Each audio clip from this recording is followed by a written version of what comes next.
Merci, j'espère que vous avez retrouvé les passages. Alors nous allons lire. Et que servirait-il à un homme de gagner tout le monde s'il perdait son âme?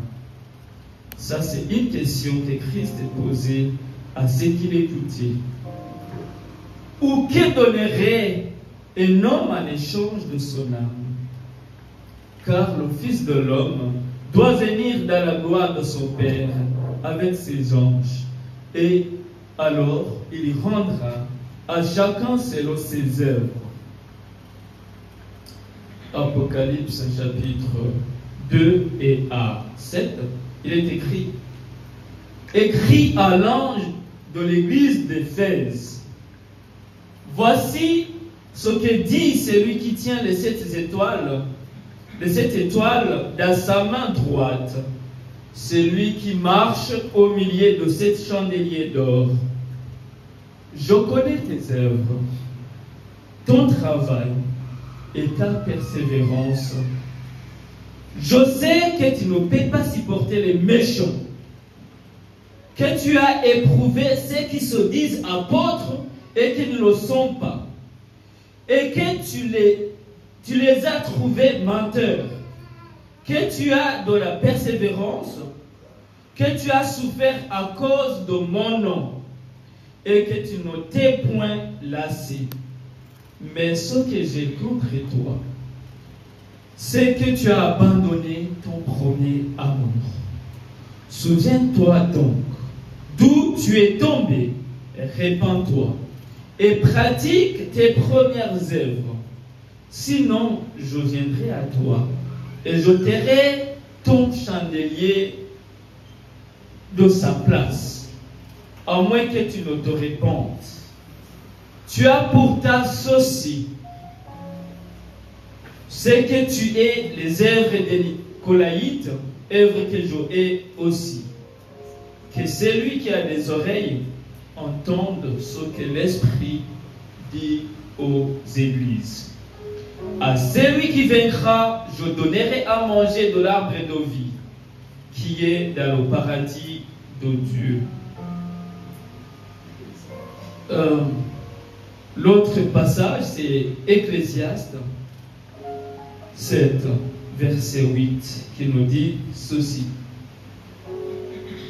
Ne vaut la fin d'une chose que son commencement. Ne vaut un esprit patient qu'un esprit hautain, quand on achève. C'est ça ce que nous dit Ecclésiaste. La fin d'une chose que son commencement.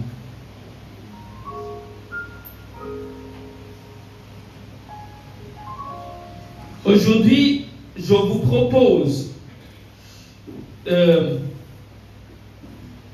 ce thème qui est de tenir ferme dans la foi en Christ tous les jours. Si nous voulons vivre pour être connectés avec le Seigneur, avec Dieu, avec Jésus-Christ, nous devons tenir ferme tous les jours. Alors, pourquoi on doit tenir ferme? Parce que il y a quelque chose que nous attendons, qui est plus précieuse que nous voulons avoir. Et quand on achève un projet avec succès, nous sommes très contents, n'est-ce pas? Quand on a projeté, aujourd'hui je vais faire cela et j'arrive à le faire, nous sommes très très contents. Et quand on est sur le banc de l'école, nous sommes des étudiants, nous attendons un diplôme, quelque chose qui est plus précieux pour nous, parce que nous savons qu'après ce diplôme, nous aurons peut-être beaucoup d'opportunités. Nous serons des cadres qui vont faire de nous des grandes personnes. Avec ça, le premier examen, on peut échouer. Mais on ne va pas se lasser. On va continuer à travailler pour arriver. Même s'il faudrait fournir des efforts, on doit les faire. Et quand on arrive à la fin de ce qu'on a planifié, on est content, même si le début était très très difficile. Mais vaut la fin d'une chose que son commencement, on est très très content. Et généralement, on commence un projet parce qu'on sait que ce qui nous attend, c'est grand pour nous. Et pour cela, on doit persévérer. On doit tenir ferme. Même s'il y a des choses qui viennent et qui nous embrouillent, on essaie de ne pas lâcher. Et à la fin, on pourra dire, vaut mieux la fin d'une chose que son commencement. Il y avait un homme très engagé dans la foi, qui craignait le Seigneur, très intègre devant le Seigneur. Cet homme enseignait à ses enfants qu'il faut aimer Jésus-Christ, qu'il faut croire en Jésus-Christ, qu'il ne faut jamais oublier Jésus-Christ, même si on arrive dans des moments très très difficiles. Parce que lui, il peut toujours nous secourir, même si on ne voit pas à l'issue. Alors, comme les apôtres qui étaient avec Jésus-Christ, qui disaient, même si on doit mourir, nous allons te suivre. Alors, les paroles sont souvent faciles à prononcer. Mais quand vient l'épreuve, Pierre part et les autres sont partis en courant. C'est ce que nous avons vu dans l'étude biblique de la fois dernière. Alors, cet homme a bien enseigné à ses enfants. Qu'est-ce qu'il va dire? Il va dire, il ne faut jamais oublier Jésus-Christ. Jamais. Il faut toujours s'appuyer sur lui. Un jour, la persécution est venue. Il y avait des choix. Renier Jésus-Christ et vivre. Ou bien, confesser que Jésus-Christ est sauveur et Seigneur de sa vie, mais on va te tuer. Le monsieur, il regarde à gauche, à droite. Il avait des choix. Il regarde sa famille. Il regarde sa femme. Il regarde ses enfants. Il regarde ses biens. Et il se dit, je vais laisser toutes ces choses-là. Je vais laisser mes enfants, ma famille et toutes ces choses. Il était vraiment dans le dilemme. Mais il était en train de pencher vers renier le Seigneur. Son fils, son enfant, à qui il a enseigné qu'il ne faut jamais oublier Jésus-Christ, l'a regardé. Papa est en train de régresser. Pour papa, ça ne va pas. Il est en train de renier le Seigneur. Il est en train d'oublier le Seigneur. Il dit, papa, n'oublie pas Jésus-Christ. À partir de ce moment, le Père va confesser, j'accepte Christ comme Seigneur et Sauveur, même si on doit monter la vie. Quand vous serez parents, apprenez à vos enfants d'aimer Jésus-Christ, de suivre le Seigneur. Ils peuvent vous encourager à un certain moment où vous êtes en train de régresser, en train de quitter le Seigneur, en train d'oublier le premier amour qu'on a envers le Seigneur. Durant cet intervalle de réflexion, l'amour de cet homme pour Dieu était en train de diminuer, était en train de s'étouffer. L'amour de Dieu, de cette personne, commençait à tomber dans l'eau parce qu'il y a ces difficultés. Mais qu'est-ce qui fait qu'on abandonne le premier amour? Qu'est-ce qui fait qu'on abandonne le premier amour que nous avons envers le Seigneur? Nous allons lire Proverbe 30, versets 8 à 9. Je vais lire dans la version Nouvelle Français courant. Il est écrit: Mon Dieu, je te demande des faveurs. Accorde-les-moi jusqu'à la fin de ma vie. Éloigne de moi les illusions et les mensonges. Et ne me laisse pas devenir trop pauvre ou trop riche. Donne-moi juste ce dont j'ai besoin pour vivre.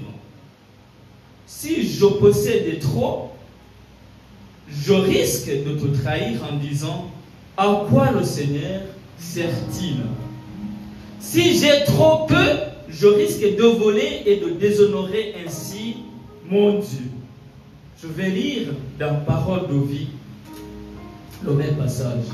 Mon Dieu, je te demande seulement des choses. Donne-les-moi avant ma mort. Éloigne de moi la fausseté et le mensonge. Ne m'envoie ni pauvreté ni richesse. Donne-moi seulement ce qu'il me faut pour vivre. En effet, si je suis trop riche, je peux te trahir en disant: qui est le Seigneur? Et si je suis trop pauvre, je peux devenir voleur. Alors je ne respecterai plus le nom de Dieu. Qu'est-ce qui fait qu'on peut abandonner le premier amour? Il peut y avoir plusieurs choses selon chacun de nous. Mais aujourd'hui, j'ai choisi de vous partager juste des choses. La première chose, c'est le manque, la pauvreté ou les difficultés. Quand on voit le manque ou la pauvreté, mettons toutes les difficultés qu'on peut rencontrer dans notre vie. Quand le manque vient, le risque, c'est de voler et de déshonorer le nom du Seigneur. Et quand nous sommes dans le manque d'amour, parfois on cherche à combler ce manque d'amour par quelque chose d'autre sans tenir compte de la volonté de Dieu. Combien de fois des femmes ont gêné pour avoir le mari? Pendant que l'exaucement tardait, ils se sont dit: ah, j'ai longtemps attendu, maintenant tout ce qui va venir, je vais prendre. Et après, on souffre dans le foyer. Vous ne savez pas ce que les gens vivent dans la vie de couple.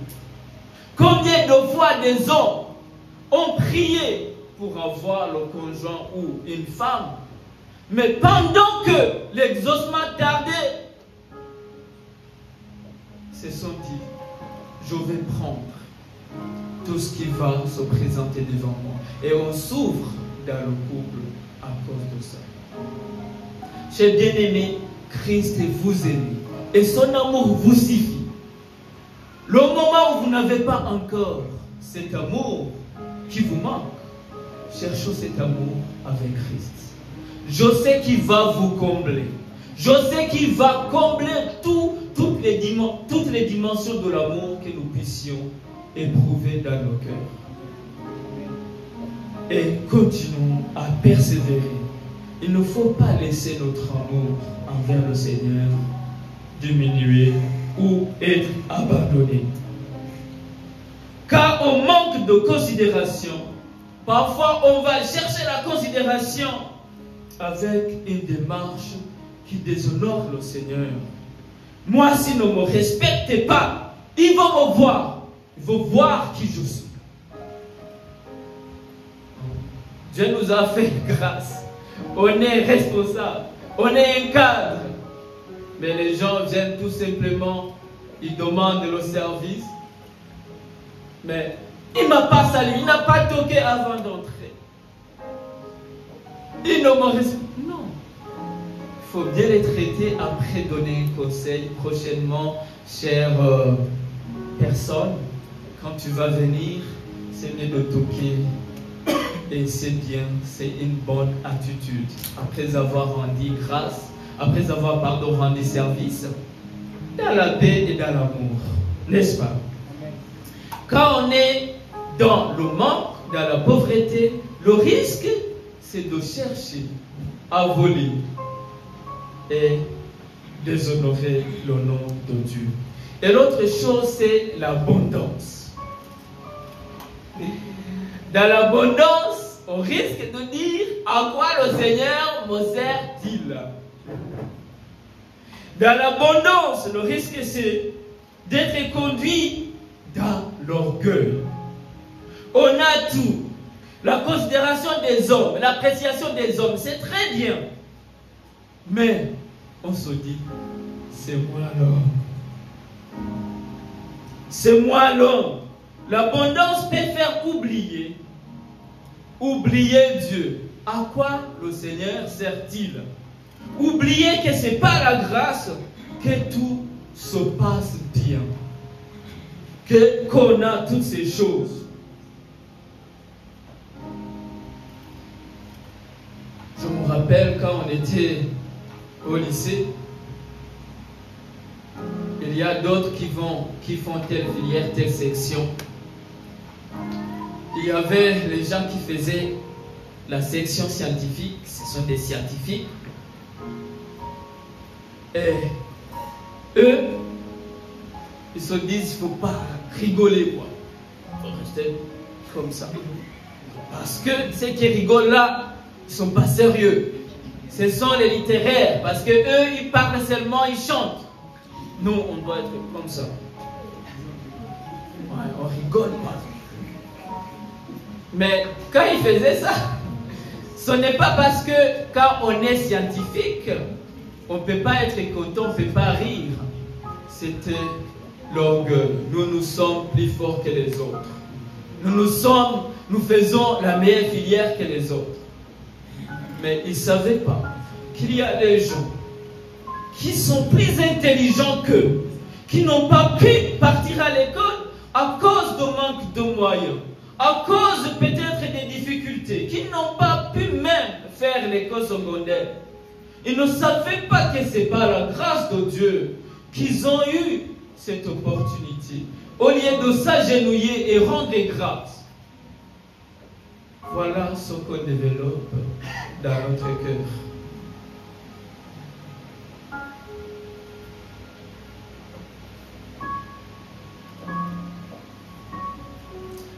Chers bien-aimés, ces deux aspects, ces moments de manque, ces moments d'abondance, tant que nous vivons, nous allons tous les traverser.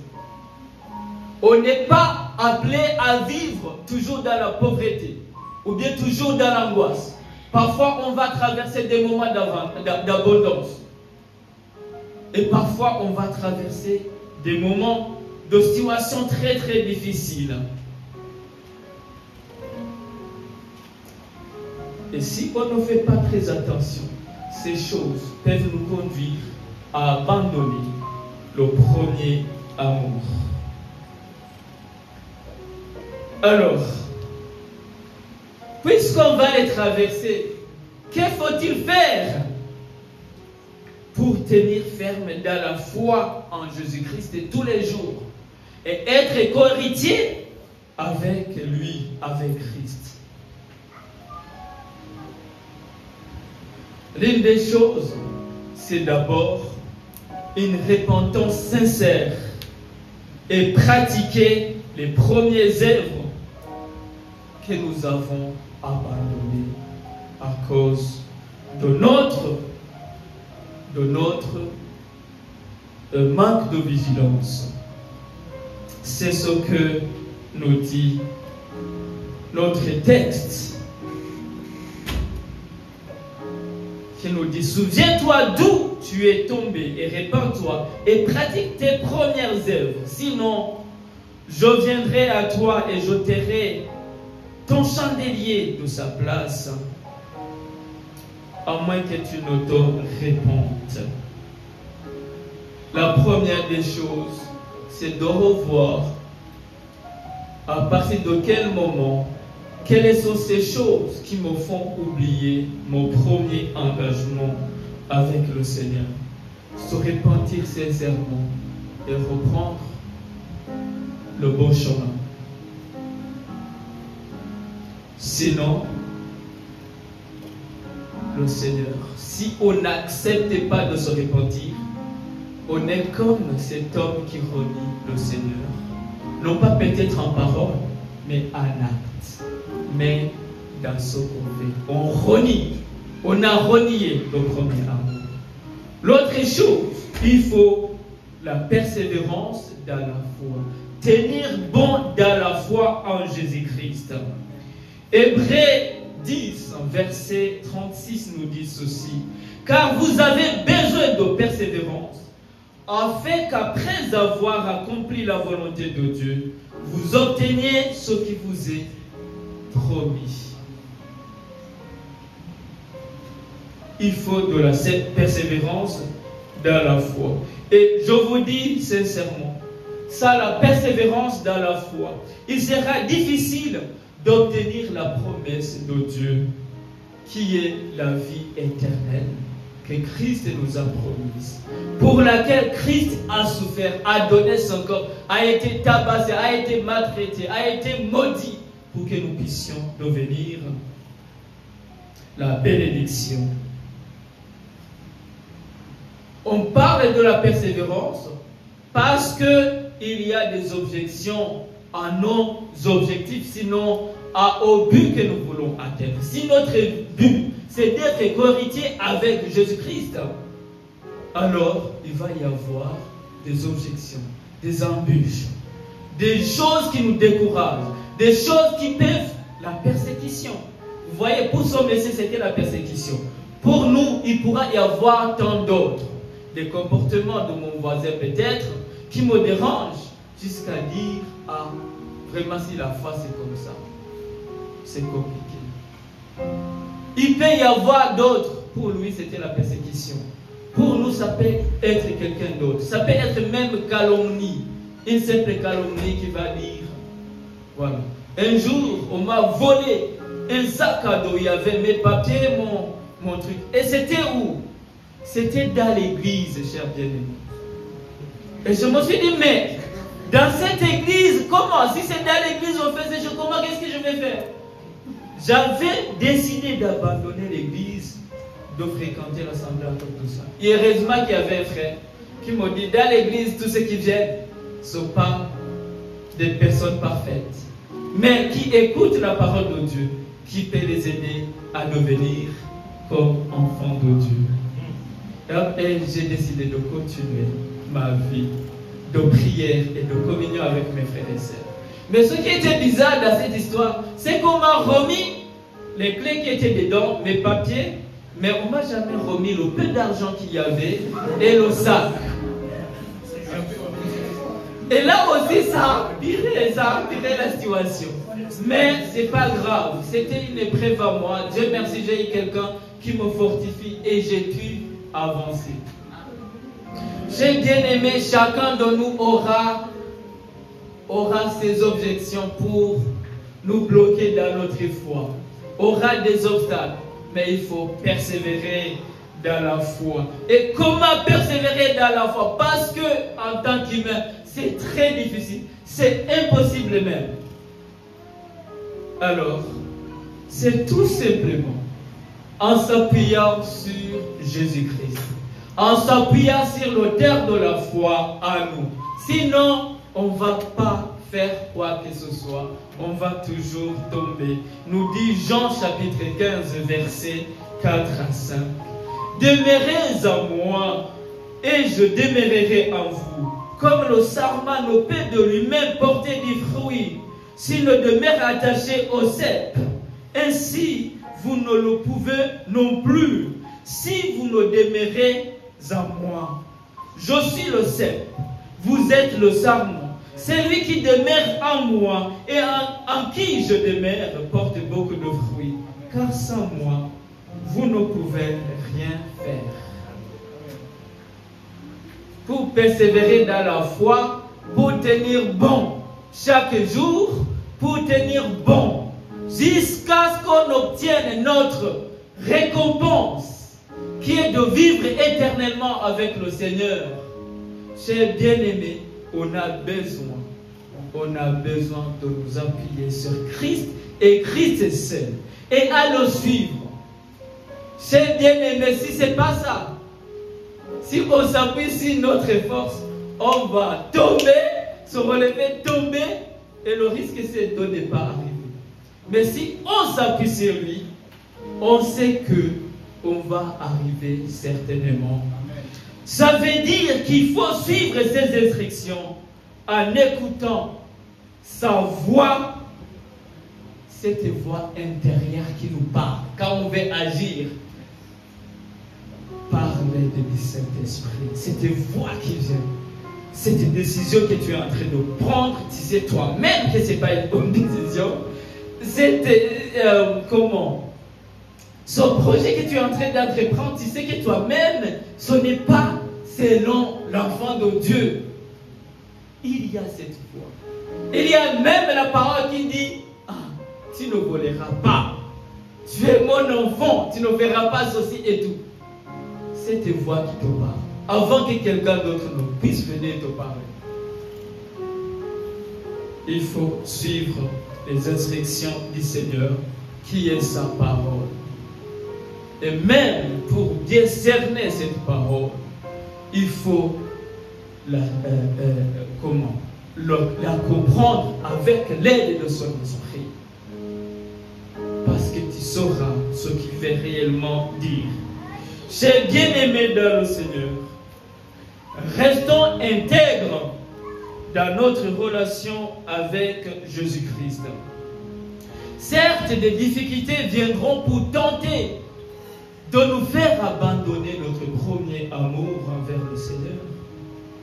Vous pouvez peut-être chercher à trouver des solutions pour avoir ce qu'on veut, par nos propres moyens ou par vos propres voies, et vous pourrez avoir beaucoup de richesses, ce qui n'est pas faux,